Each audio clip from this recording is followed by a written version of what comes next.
La différence entre l'homme des cavernes et nous, c'est le résultat de la science. Et ce n'est pas une opinion, c'est de la science. Notre monde n'est pas si moche. Quand le premier enregistrement a-t-il été effectué ? Une chose est sûre, on a reproduit pour la première fois la voix humaine en 1877 aux États-Unis, mais le nom de l'inventeur de la phonographie est discuté.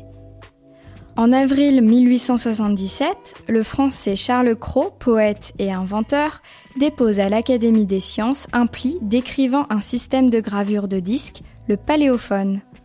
Or, peu de temps après, l'Américain Thomas Edison expérimente sa propre machine à cylindre, ancêtre du phonographe, et obtient un brevet en février 1878. Les premiers mots reproduits seront extraits d'une comptine. Mary had a little lamb.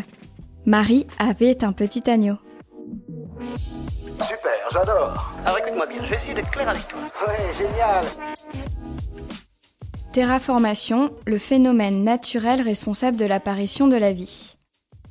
La terraformation, c'est la modification de l'atmosphère et de la température d'une planète afin de la rendre habitable.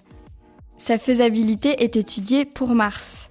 Pour former l'atmosphère de la planète rouge, on imagine libérer, grâce à des miroirs géants, le CO2 piégé dans ses glaces polaires. Ce gaz à effet de serre ferait monter la température, rendant possible une vie végétale qui produirait alors de l'oxygène par photosynthèse. Il faudrait aussi créer un champ magnétique, comme celui de la Terre, pour nous protéger des radiations solaires et empêcher l'atmosphère de se disperser dans l'espace. Ce scénario, examiné par la NASA, relève pour le moment de la science-fiction. Voilà. Il ne reste plus qu'à vous remercier de votre attention. Au revoir.